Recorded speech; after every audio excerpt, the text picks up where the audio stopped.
तो बेटा हम करने वाले हैं क्लास 10th का चैप्टर नंबर 3 मैथ्स का दो चर वाले रैखिक युग्म या समीकरण युग्म। तो बेटा इसको हम इंग्लिश के अंदर क्या बोलते हैं? इंग्लिश के अंदर बोलते हैं pair of linear equations in two variable. अब इसका मतलब क्या हुआ जरा देख लो बेटा। एक तो सबसे पहले इसकी जर्नल फॉर्म देखो। क्या जर्नल फॉर्म देखो? जैसे इससे पहले वाले चैप्टर्स में जर्नल फॉर्म देखी थी, तो यहाँ पर इसकी जर्नल फॉर्म होती है बेटा ax plus by plus c is equals to 0। ये आपको याद होगी, चैप्टर आपके लिए आसान हो जाएगा। ठीक, अब इसके अंदर क्या बोला है? नाम देखो, नाम क्या बोल रहा है? दो चर वाले रैखिक समीकरण, मतलब टू वेरिएबल्स। क्या? Two variables linear equation. Linear equation का क्या मतलब हुआ? मैंने आपको बताया था पिछले चैप्टर के अंदर हमको लीनियर इक्वेशन नहीं पढ़नी थी, हमें क्या पढ़नी थी? क्वाड्रेटिक इक्वेशन पढ़नी थी। वो क्या थी? ax² plus bx plus c। इसके अंदर तुम देख रहे हो पावर क्या है? मैक्सिमम 2। तो उसे हम क्या बोलते हैं? द्विघात समीकरण या क्वाड्रेटिक इक्वेशन। लेकिन बेटा इस कंडीशन के अंदर पावर क्या है? एक ही तो है, कुछ नहीं तो मतलब एक है। तो इसको बेटा लीनियर इक्वेशन बोलते हैं। क्या? Linear equation. क्यों बेटा? जब इसको ग्राफ में हम बनाते हैं ना, इस तरह की इक्वेशन जिनकी कोई पावर नहीं होती, स्ट्रेट लाइन बनती है, स्ट्रेट लाइन बनती है, स्ट्रेट लाइन बनती है। समझ में आया? ठीक है बेटा, ये हम आगे पढ़ेंगे 11th वगैरह में। तो अब देखो, तो इसलिए बेटा लीनियर इक्वेशन बोलते हैं। और दो वेरिएबल का मतलब है, टू वेरिएबल का मतलब है दो चर। मतलब टू वेरिएबल, यहाँ पर वेरिएबल कांस्टेंट आपको पता है ना, जो बदल जाते हैं वो वेरिएबल होते हैं, जो नहीं बदलते वो कांस्टेंट। तो ए कभी नहीं बदलेगा, बी कभी नहीं बदलेगा, सी कभी नहीं बदलेगा, तो ये क्या हो गया? कांस्टेंट। लेकिन एक्स और वाई की वैल्यू हमेशा बदलती रहेगी। क्यों? कभी आप कुछ वैल्यू डालते हो, कभी आप कुछ वैल्यू डालते हो, और कुछ वैल्यूज निकालते रहते हो। जैसे 9th में करते थे ना, एक्स की वैल्यू कुछ रखी तो वाई की वैल्यू आ गई, वाई की वैल्यू कुछ रखी तो एक्स की वैल्यू आ गई। तो बेटा अब मैंने आपको सारी चीजें समझा दी हैं, अब हम आगे की तरफ चलते हैं। क्या? चलते हैं। ठीक, अगर बेटा अब इसके अंदर हमें पेयर्स पढ़ने हैं, लाइंस के क्या पढ़ने हैं? पेयर पढ़ने हैं, युग्म पढ़ने हैं, पेयर पढ़ने हैं। पेयर ऑफ लीनियर इक्वेशन है ये चैप्टर का नाम। क्या है? पेयर मतलब युग्म। युग मतलब जोड़े। क्या? जोड़े। तो मान लो अगर तो पहली कोई लाइन है, मान लो एक क्वेश्चन में दी है 2x प्लस 3y minus 7 is equals to 0। ये हो गई मेरी पहली इक्वेशन। देखो बेटा कोई पावर नहीं है ना, कभी भी आपको पावर्स नहीं मिलेंगी लीनियर इक्वेशन में, कहीं पावर नहीं मिलेगी। कहीं पावर हो तो समझना वो लीनियर इक्वेशन है ही नहीं, वो क्या होगी? द्विघात समीकरण। और आपको 3 पावर वाला देखने को मिलेगा नहीं, आपके कोर्स से कट चुका है। अगला दे रखा है 3x minus 4y plus 12 is equals to 0। ये हुई 2 सेकंड। तो बेटा जनरल फॉर्म में अभी पढ़ के आया हूँ, क्या होता है? ax² plus by plus c is equals to 0। सही बोल रहा हूँ? गलत बोल रहा हूँ? भूल गए ना? स्क्वायर नहीं होना चाहिए। क्या? स्क्वायर नहीं होना चाहिए। क्या होगा? ax plus by plus c is equals to 0। बेटा इतनी जल्दी बोलने का नहीं, ये क्वाड्रेटिक इक्वेशन बना हुआ है क्या? वो भी कैसी? दो वेरिएबल वाली, सिंगल पढ़ के आए हम अभी। तो ax plus by plus c, ठीक है। और इससे कंपेयर करो, यहाँ 2 है। तो बेटा फर्स्ट वाले में बोलेंगे a1 b1 c1, और सेकंड वाले का बोलेंगे a2 b2 c2। ऐसा क्यों किया? ताकि पता चले ना भैया किसका। अगर मानो मैं लिखता हूँ a इज इक्वल्स टू 2 और लिखता हूँ a इज इक्वल्स टू 3, मतलब a की मतलब कंपेयर करूँ तो x के साथ क्या है? 2। तो यहाँ का a हो गया 2 और यहाँ का a हो गया 3। अब पता कैसे चलेगा बेटा कि a पहली वाली इक्वेशन का है कि दूसरी वाली इक्वेशन को? आप बोलोगे भैया देख के पता चल जाएगा। देख के नहीं पता चलता बेटा, बाद में दिक्कत हो जाती है फॉर्मूले में। तो इसलिए पहली वाली को 1 और दूसरी वाली को 2 बोलते हैं। तो हम क्या बोलेंगे? a1 इक्वल्स टू 2 हो गया और a2 बराबर 3 हो गया। हो गया आसान? बढ़िया हो गया काम भाई, सीखते जा रहे हो। अच्छा भाई, अब एक चीज और देखो, इनके जो बेटा सॉल्यूशंस निकलते हैं, क्योंकि भाई लीनियर पेयर है तो ये लाइन है। क्या है? ग्राफ पे बेटा लाइन ही तो है। ग्राफ पे एक्चुअली लाइन है, जो 9th क्लास में पढ़ के आए हैं उसी का एक्सटेंशन पढ़ रहे हैं। तो बेटा 2 लाइन है, ये 2 लाइन क्या होंगी? या तो ये कभी नहीं मिलेंगी, पैरेलल होंगी। क्या? या दूसरी कंडीशन क्या होगी? ये भैया कहीं ना कहीं एक दूसरे को काटेंगी, कहीं ना कहीं क्रॉस करेंगी। ऐसे भी कर सकती हैं, 2 ऐसे भी कर सकती हैं। ये होगी दूसरी कंडीशन। या ये होगी कि लाइन एक लाइन के ऊपर ही आ जाएगी, लाइन के ऊपर लाइन आ जाएगी, कोलीनियर हो जाएंगे। कोलीनियर क्या हो जाएंगे? या तो पैरेलल होंगे, समांतर। पैरेलल होंगे या तो समांतर हो जाएंगे, कभी नहीं मिलेंगे। या तो भैया कहीं ना कहीं एक दूसरे को क्या करेंगे? काटेंगे। क्या करेंगे? काटेंगे। ठीक है, इंसिडेंट होगा, कोइंसिडेंट होगा, या बेटा वो कोलीनियर हो जाएंगे। क्या हो जाएंगे? कोलीनियर। यही 3 कंडीशन हो सकती है। तो बेटा इन 3 कंडीशनों में होता क्या है?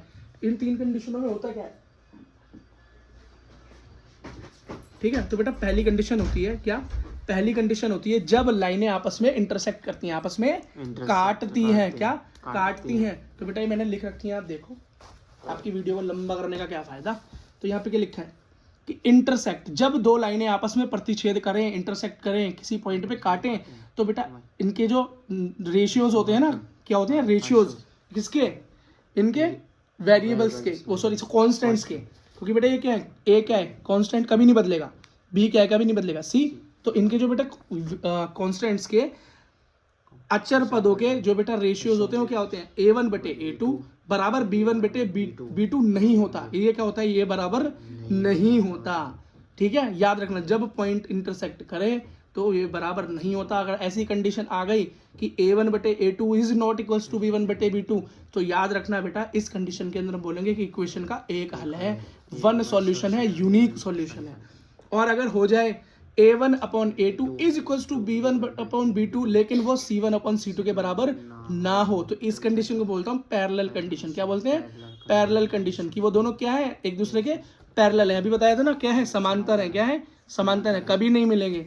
तो बेटा इस कंडीशन में जब लाइनें कभी एक दूसरे से टच नहीं करती, तो बेटा सॉल्यूशन कहाँ से निकालोगे, जब पॉइंट्स ही मैच नहीं हो रहे तो इसमें क्या होगा, नो सॉल्यूशन। क्या होगा, नो सॉल्यूशन, कोई हल नहीं। लेकिन बेटा अगर लाइनें कोलिनियर हो जाए, मतलब लाइनें एक दूसरे के ऊपर आ जाए, मान लो एक लाइन ये रही और उसके ठीक ऊपर एक दूसरी लाइन आ जाए, कोलिनियर हो जाए, एक लाइन की रेखा ऊपर आ जाए सेम, तो a1 बटे a2, b1 बटे b2 और c1 बटे c2 हो जाता है। और इसको बोलते हैं हम अनेक हल। इसके तो कितने भी सॉल्यूशन आप निकाल सकते हैं। इन तीन कंडीशंस को कभी भूलना नहीं। क्यों बेटा, इसी के ऊपर क्वेश्चन आएगा। क्या आएगा, इसी के ऊपर ही क्वेश्चन आता है, और तो बेटा कोई तरीका है ही नहीं। तो बेटा ये जो पॉलिनोमियल होता है ना, इन्हें सॉरी देखो, जो हमारी इक्वेशंस है वाली, भूल गया, पॉलिनोमियल पढ़ा क्या है ना, दिक्कत होते हैं। तो लीनियर इक्वेशन जो होते हैं बेटा हमारी, इन्हें सॉल्व करने के कई तरीके हैं। उनमें से बेटा एक तरीका हम सीखने वाले हैं ग्राफिक, क्या, ग्राफिक विधि।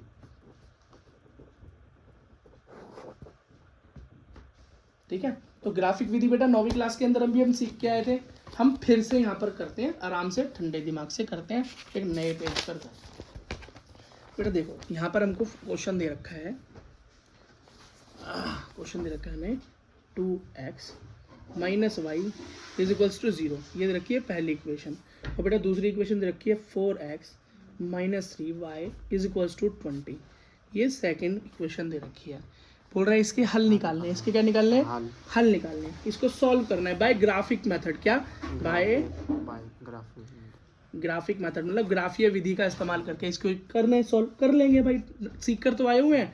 सबसे पहले क्या करो, पहली इक्वेशन को ले लो, 2x minus y is equals to 0, क्या है, पहली इक्वेशन है। बेटा इसके अंदर हम क्या करते हैं, टेबल बनाते हैं। क्या करते हैं, एक जगह x लेते हैं और एक जगह y लेते हैं। ठीक है, और x का मान रखते हैं और y की वैल्यू आती चली जाएगी, या y की वैल्यू रखो, x का मान आता चला जाएगा। तो एट वही अपना 9th वाला फॉर्मूला, x 0 रख लो। सबसे पहले x 0 रखने पर देखते हैं क्या आएगा। तो 2x की जगह पर 0 minus y is equals to 0, तो 2 into 0 0 minus y is equals to 0, तो y आ गया 0। अगली बार भाई x की वैल्यू क्या रखूँ मैं, 1 ही तो रखते हैं, एट या x बराबर 1 रखने पर रख लो। तो 2 multiply 1 minus y is equals to 0, 2 minus y is equals to 0, तो y is equals to -2 minus y, y is equals to 2। तो बेटा जब x रखा 1 तो y आया 2। अब एक और चीज लगो, एट, बस 3 पॉइंट तक निकालो, या 2 या 3 पॉइंट में बेटा काम हो जाता है, ज़्यादा करने की जरूरत नहीं। जब मैंने x को अगर अब 2 रख लो, क्या रख लूँ, 2 रख लेता हूँ। तो 2 multiply 2 minus y is equals to 0, 4 minus y is equals to 0, 4 is equals to -4, 4 आया। तो जब बेटा x रखा 2 तो आंसर आया y का 4 आया। ये आ गया बेटा पहली लाइन, क्या आ गई, फर्स्ट लाइन की इक्वेशन, पहली लाइन की इक्वेशन आ गई। अब इस दूसरी लाइन की इक्वेशन भी इसी तरीके से निकाल लेंगे, कोई दिक्कत नहीं है। तो दूसरी लाइन क्या है, 4x plus 3y is equals to 20। तो बेटा बना लो जरा टेबल इसकी भी, पहली को 3 तक निकाल लिया, इसको 2 तक भी निकालोगे तो कोई दिक्कत नहीं है। वही बेटा एट x बराबर 0, 0 रखने पर क्या हो जाएगा, 4 into 0 plus 3y is equals to 20, 4 into 0 हो गया 0, y is equals to 20, y is equals to 20/3 को सॉल्व करूँ तो 6.66 समथिंग आया, 6.6। तो x 0 रखने पे y आया 6.6। ठीक है बेटा, अगला देखो, अब जरा मैं y0 रख कर देख लेता हूँ। y0 रखने पर लो तो 4x plus 3 0 is equals to 20, 4x equals to 20, x equals to 20/4, 4 पंजे 20, x बराबर 5। तो y0 रखने पर x मेरा 5 आ गया। अब बेटा हमको सिर्फ इन इक्वेशंस पे ग्राफ बना देना है। क्या करना है? ग्राफ बना देना है। बेटा ये दो इक्वेशन को एकदम सामने लिख देता हूँ क्योंकि पेज पलट चुका है, इसलिए आपको तो बेटा बड़ी शीट मिलेगी, आराम से कर लेना, लेकिन बहुत ध्यान से काम करना है। कोई जल्दबाजी दिखाने की जरूरत नहीं है। अगर क्वेश्चन आता है तो, नहीं आता है तो फिर भी करना है, तो क्या ऐसा कुछ छोड़ा ही नहीं हमने कि ना आए। ठीक है बेटा, क्या करते हैं ग्राफ बनाते हुए हम सबसे पहले देखते हैं मैक्सिमम वैल्यू क्या आ रही है। मैक्सिमम 6.6 मतलब 7 तक जा रही है, तो मैं अपना जो ग्राफ बनाऊंगा हमेशा कैसा बनाऊंगा, जिसमें वैल्यू 6 तक चली जाए। आपको पता है एक होता है एक्स प्लेन, एक वाई प्लेन, ठीक है, वर्टिकल वाला होता है वाई प्लेन, हॉरिजॉन्टल होता है एक्स प्लेन। इस तरफ होता है बेटा नेगेटिव, बीच में ओरिजिन 0 0। ठीक है, अगर ले लूँ 1 2 3 4 5 6 7 तक ही लेना है ना, 1 2 3 4 5 6 7। ग्राफिक मेथड आया सॉल्व करने को, तो ग्राफ मिलेगा आपको पेपर में। 1 2 स्केल वगैरह लेकर जाना, और 7 1 2 4 5 6 7। ठीक है बेटा, हो गया। ये नेगेटिव वाले हैं, पर नेगेटिव तो कोई आ ही नहीं रहा, तो जरूरत पड़ेगी नहीं हमें। वैसे ये नेगेटिव वाले, नीचे नेगेटिव होता है ऊपर नहीं, नीचे होता है नेगेटिव, ये यहाँ होता है नेगेटिव। ठीक है बेटा, देखो पहला पॉइंट है x0 y0, x और y में लिखते हैं तो पहला 0 0 मतलब ये तो पहला पॉइंट कहाँ गया हमारा, ओरिजिन पे आ गया। 0 0 तो यही होता है भैया, केंद्र पे। अगला क्या हुआ, 1 और 2, x 1 और y 2, तो ये रहा 2 और ये रहा 1, तो ये यहाँ मिला भाई, 1 और 2 यहाँ मिला। अगला पॉइंट क्या है, 2 और 4, ये 2 तो वो 4, तो कहाँ मिला, ये वाला पॉइंट बेटा यहाँ मिला, 2 और 4। इसको बेटा क्या करो, इसको मिला लो, कुछ तो है नहीं, फोन से मिला लेते हैं। ये लाइन आप क्या करो, पॉइंट्स को मिला लो, मिला ली लाइन। अब अगली लाइन की इक्वेशन देखो, अगली क्या है, x 0 तो y 6.6, मतलब 6.6 क्या है, 6 और 7 के बीच में गई, 5 पॉइंट पे अलग, तो मतलब यहाँ आया, और ये 0 तो यहीं आया ना, 6.66। अगला है x 5 और y 0, y 0 यहीं पे है, x 5 ये रहा, तो अगला पॉइंट मेरा ये वाला आ गया। इस पॉइंट को मैं लिख सकता हूँ 5 0। तो बेटा इन पॉइंट्स को मिला लो। अब क्या, इन पॉइंट्स को मिला लो, इन 2 पॉइंट आए इनको मिलाओ, और जब आप इन्हें मिला रहे हो, क्या इन्हें मिला रहे हो, तो देखो कि 2 लाइनें आपस में कहाँ कट रही हैं।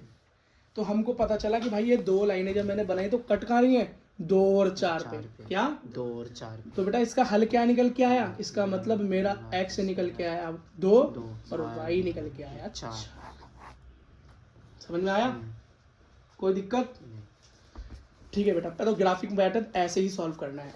ठीक है, और मेथड कोई भी हो, आंसर हमेशा क्या निकल के आएगा, दोनों चरों का आंसर क्या निकल के आएगा, सेम निकल के आएगा। अगला मेथड है एलिमिनेशन। क्या,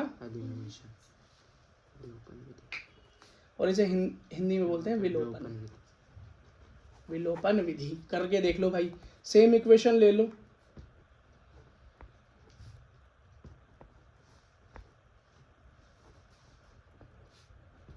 ये पहली ये दूसरी सेम ले लो। इसके अंदर बेटा क्या करते हैं, विलोपन विधि में, बेटा विलोपन विधि के अंदर हम ये करते हैं, एलिमिनेशन मेथड के अंदर ये करते हैं कि ऊपर या नीचे कुछ ऐसा मल्टीप्लाई करते हैं कि सामने के नंबर सेम हो जाएं, और ताकि हम उन्हें आराम से काट पाएं, तो बेटा यहाँ किसकी मल्टीप्लाई हो सकती है, 2 की मल्टीप्लाई कर दूँ तो 4 हो जाएगा। तो मैं क्या कर देता हूँ, अब इसमें हर बार 2 नहीं करना है, इसमें आप देख लेना, कुछ हो तो आप कुछ और मल्टीप्लाई कर देना। तो मल्टीप्लाई गुणा करने पर किसकी, बाय 2 इन फर्स्ट इक्वेशन, ऐसा कर देंगे। ठीक है बेटा, तो 2 मल्टीप्लाई फर्स्ट इक्वेशन, तो 2x minus y is equals to 0 हो गया, तो हो गया 4x minus 2y is equals to 0। समझ में आया, ये मेरी बनी थर्ड इक्वेशन। अब क्या करेंगे बेटा, सेकंड और थर्ड इक्वेशन को क्या करेंगे, सब्सट्रैक्ट कर देंगे, काट देंगे। क्या कर देंगे, घटाने पर, तो बाय सबस्ट्रैक्टिंग। आइए क्या हुआ मेरा, 4x plus 3y is equals to 20, और ये क्या हुआ आपका 4x minus 2y is equals to 0। यही तो हुआ बेटा, समझ में आया नहीं आया? अब घटाना है तो बेटा यहाँ प्लस है तो यहाँ माइनस लगा दो, यहाँ माइनस हो यहाँ प्लस लगा दो, या प्लस है यहाँ माइनस लगा दो। यही करना होता है बेटा घटाने का मेथड। और आपने बोला भैया जोड़ा क्यों नहीं घटाई क्यों दिया, तो हम देखते हैं अगर सामने यहाँ पे प्लस होता है ना, प्लस की संख्या होती है सामने तो माइनस करते हैं, और यहाँ अगर माइनस होता तो प्लस करते हैं, पर ज़्यादातर आपको प्लस ही मिलेगा। तो 4x से 4x गया, 3x प्लस 2y प्लस हो गया ना, तो क्या हो गया 5y, और 0 माइनस 20 तो भैया 20 का 20 रहेगा। तो y इक्वल्स टू 20/5 कट गया 4, तो y आ गया 4। अब y आ गया 4। अब इस y को बेटा कहीं भी डाल दो, किसी भी इक्वेशन में डाल दो, आपकी x की मान निकल कर आ जाएगी। बेटा यहीं कर देता हूँ, पेज बचा हुआ है आपका। तो y इज इक्वल्स टू 4 को पुट करता हूँ मैं इक्वेशन फर्स्ट में बाय पुटिंग या ऑन पुटिंग, इंग्लिश में इस तरीके से लिखते हैं y equal to 4 into equation first. Equation first भाई मेरे पास क्या थी, 2x minus y is equals to 0। तो अब 2x minus 4 is equals to 0, तो 2x equals to 4, x equals to 4/2, 2 दूनी 4, x इक्वल्स टू 2। तो बेटा y आया 4 और x आया 2। तो तुम्हारे क्या आ गए दोनों के दोनों वेरिएबल, चर क्या आ गए दोनों, x और y की फॉर्म में लिखूं तो आ गए 2 और 4। बेटे को ग्राफिक विधि से किया था तो भी क्या आए थे 2 और 4। अब एलिमिनेशन से किए तो क्या आया 2 और 4। बेटा कुछ भी कर लो हमेशा आंसर सेम ही आएगा। एक मेथड और है, उसे और कर लो, ठीक है, उसे और कर लो, उसे बोलते हैं बेटा सब्स्टिट्यूशन मेथड। क्या, सब्स्टिट्यूशन मेथड, हिंदी में बोलते हैं इसको प्रतिस्थापन। क्या, प्रतिस्थापन। अब आप ये भी तो पूछ सकते हो भैया जब सारी विधि से आंसर एक ही आ रहा है तो अलग अलग कराए क्यों रहे हो, तो भैया मेरी गलती नहीं है, आपके एग्जाम के अंदर क्वेश्चन के अंदर स्पेशल बोला जाएगा कि इस विधि द्वारा करो, तो आपको ये विधि आनी चाहिए। वही इक्वेशन है, वही की वही ले लो। चेक भी करना है ना कि सारे आंसर सेम आते ही नहीं आते हर विधि से।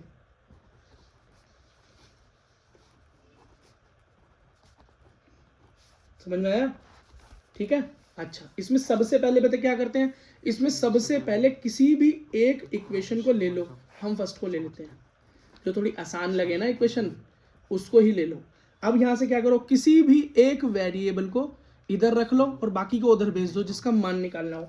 मैं यहाँ पर इस कंडीशन में y को इधर ही रखता हूँ और उधर 2x को भेजता हूँ, प्लस का उधर जाके माइनस होएगा, माइनस से माइनस गया तो y इक्वल्स टू आ गया 2x। अब जो y की वैल्यू निकली है इसको किसी भी इक्वेशन में डाल दो। मैं इसे सेकंड इक्वेशन में डाल के देख देता हूँ, बाय पुटिंग या ऑन पुटिंग इक्वेशन सेकंड में, by putting y equals to 2x in equation 2। Equation 2 में y बराबर 2 डालने पर ऐसे आप हिंदी में लिखोगे तो क्या हो गया बेटा, यहाँ पे 4x plus 3y equals to 0, वो इक्वल्स टू 20 ये थी। अब y की जगह पे ये हो जाएगा 4x प्लस y की जगह पे हो गया 2x, तो 2x बराबर 20, तो 4x 3 इंटू 2 6 बराबर 20, 6 प्लस 4 10, x बराबर 20, x बराबर 20/10, 10 से कम 10, 10 दूनी 20, तो x आ गया 2। क्या आ गया, x आ गया 2 आ गया। अब बेटा इस x को किसी भी इक्वेशन में डाल दो, इस x के मान को किसी भी इक्वेशन में डाल दो, आपके y की वैल्यू आ जाएगी। तो ये हो गया स्टेप 3। क्या हो गया स्टेप 3। अब जो आपकी वैल्यू आ गई, पुट x बराबर 2 इन इक्वेशन फर्स्ट में डाल दो, 2 में डाल दो, 3 में, जहां आपका मन करे डाल दो। फर्स्ट इक्वेशन कहते हैं 2x minus y equals to 0, x आपका क्या आया 2, तो 2 माइनस वाई इक्वल्स टू 0, 2 दूनी 4 माइनस वाई इक्वल्स टू 0, तो y इक्वल्स टू 4। तो बेटा x बराबर 2 था तो y बराबर 4 आ गया, मतलब आपके दोनों के दोनों वेरिएबल क्या आ गए 2 और 4।